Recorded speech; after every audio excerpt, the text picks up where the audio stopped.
Yeah, hi guys, Peter back for yet another video.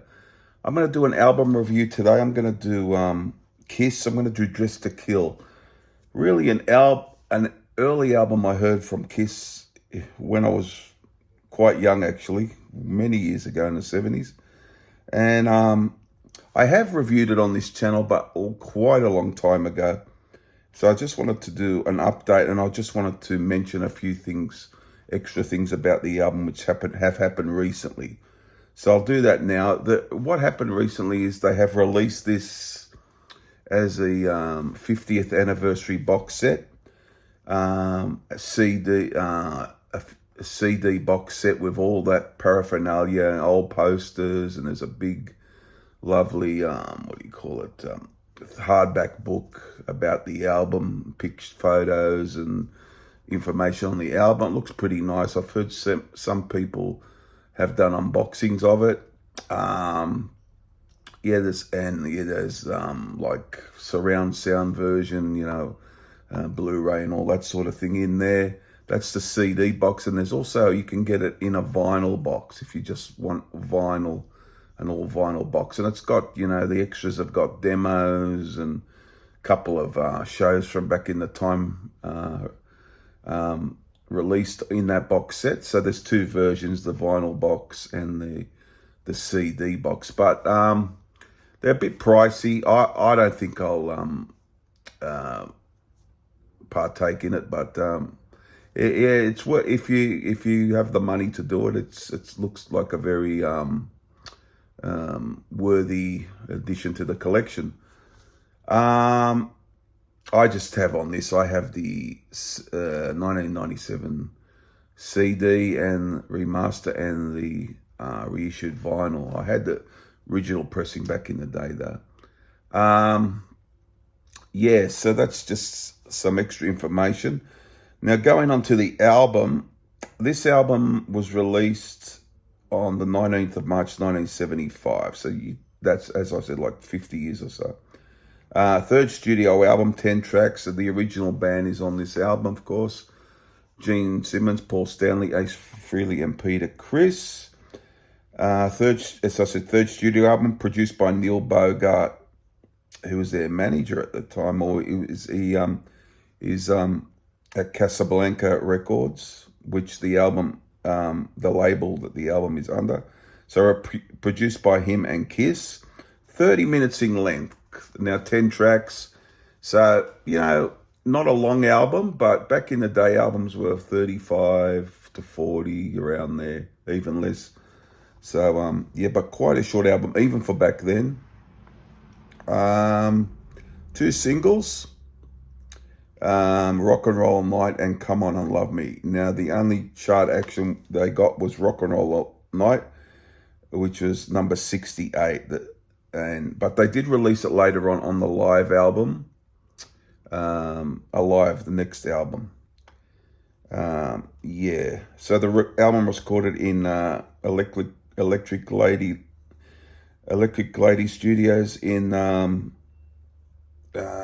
York City. The album has been certified gold, and it made number 32 on the charts. Now, Kiss have not been known for updating their certification, so I assume that'd be more now, because I have heard that Kiss, for money reasons, haven't really updated their certification. I heard it's quite a bit of money to do it, actually, but they haven't done that. They chose not to do it at this point. Now, getting on to the album. I remember hearing it back in the day. I love this album. I still love this album. Now, the previous albums, you had Kiss, which is a good rock album. Some many great classics on that. Then Hotter Than Hell, which is a favorite of mine. A more dense sound, a bit heavier sound. This one went more stripped down, a bit more stripped down, just a rock and roll vibe. And yeah, it didn't have the denseness of Hotter Than Hell. So it kicks off with the Paul Stanley song and vocal, Room Service. Always love Room Service. I thought it was a very upbeaty type, positive sort of song, talking about life on the road. Really, a really great opening to the album. Always loved it. Yeah, I always, as soon as I heard it, actually, I loved the song. I thought it was a very catchy Paul song and quite quite entertaining sort of song. Then Time of the Gene Simmons song with Gene on the vocal. Timers would say is heavier, a little slower, but no less great. A really cool Gene song. I felt they really came up with some great songs during this early period. This is the classic era. And Time has always been a good song for me. I always liked it. Then we get another Gene song and Gene on the vocals, Ladies in Waiting. Another real cool song. I saw a live version of this once on YouTube, which is really cool. If you can look that up, I can't remember what show it was, but I have seen a live clip of this. That's probably obviously one of their 70s shows. Another good Gene song. Yeah, so that's a cool song. Now we get to Getaway. This is an Ace Frehley song, but sung by Peter Criss. Yeah, just talking about life in general. The lyrics are quite. The lyrics aren't the for this one aren't the usual thing Kiss talks about. It's a bit. I feel this lyric is a little bit deeper than the usual Kiss stuff. Good lyrics, excellent vocal from Peter Criss, as Ace didn't sing early on in the band, so Peter Criss did the vocal for this. I like Getaway. I think it's a very, very good deep track by the band. Then we get Rock Bottom, which is a Paul Stanley sung song. It's got that great guitar intro by Ace. Credit to Ace and Paul, this one. I love Rock Bottom. The live version on a live is could be superior. They're both good, but yeah, most people say that the songs are live from this early period other than the finished version, which is quite true actually. But yeah, the live version is good too, but the studio version really good. Come On I Love Me, a great piece of writing by Paul, bit of pop writing there. Not a real heavy song, just a basic pop rock song. That was one of the singles also, yep. And I always liked it. Paul does a great job on the vocal, really sings it really well. Next is Anything for My Baby. I've heard some people aren't really big into this. I like it. It's not a long track. Paul on the vocal, very vibrant sort of song, upbeat sort of song. Lyrics aren't deep again, as you could tell by the title.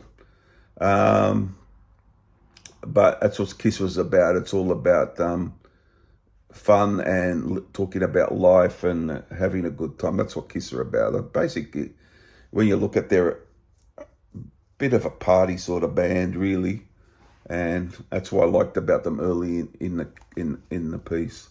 Now, next is The She, written by Gene and Stephen Coronel, who was in Wicked Lester with Paul and Gene. She's a great song. The riff is amazing. Ace plays really great on this. Good vocal from Gene. One of their could be my favourite song on the album. Well, it's close to it anyhow, but I always love She. It's a really cool song. Then we get Love Her All I Can, which features some amazing guitar playing from Ace. Paul does an excellent vocal. It's a Paul song.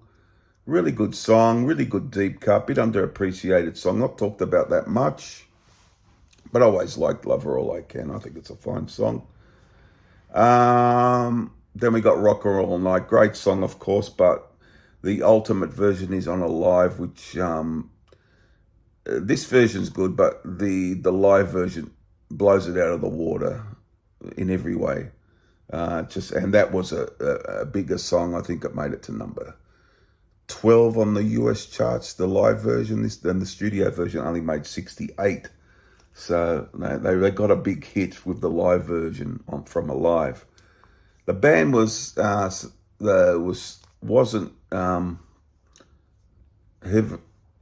didn't have much money at the time. They were under a bit of pressure to produce something big. The label wasn't going that great. And this album really didn't do it for them. They would have to wait for a live album to burst them through to vast popularity. But I love this album. I think Kiss always had a great feel for catchiness and melody and infectious sort of hooks and laden with hooks and all that sort of thing. They're always really good with that. Yeah, so a score, well, it's a great album. It's up. I don't know what to give it really. It'd be pretty close to a 10 on. Up there anyhow, 9.5, 10. I'll just say that, yeah. Pretty close to it's a great album. Many great songs, and I consider the first 6 studio albums by Kiss to be prime Kiss with Ace Frehley, and I even like Dynasty a lot, and even Unmasked I liked back in that. Which Unmasked was a huge album in Australia. Wasn't too big in America, but was very huge here. Unmasked, very much a pop feel album, but yeah. So yeah, going back to the album, a must-have album if you're into classic Kiss. If you want to get into the early period, it's one of the essentials. It'd be in my it'd be my top 5 or 6 Kiss albums of all time, most definitely. I give it a high rating, as I said. And they've come to the fore again because of the box set they have released. So there you go, guys. What do you think of this album? I love it. It's one of my favorites for sure. Many great songs on this album. Probably doesn't have the out and out killer songs of the first album, but there's a lot to be loved here. There's a lot of great stuff on this album. So it's in my first few Kiss albums, which I prefer. Okay, and to add one more thing, the album cover is fantastic. It shows the guys on a street corner in suits with the makeup on. It's one of the best covers they've done, I think. Yeah, just a terrific cover, a terrific album, and yeah.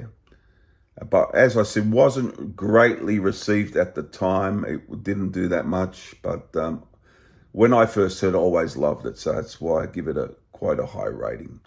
There you go, guys. What do you think of Dressed to Kill? Let me know down below. I consider it a top Kiss album, and please subscribe, share, and all those things, guys. And I'll see you for another video. Won't be too far away, that's for sure. Bye for now, guys. Bye.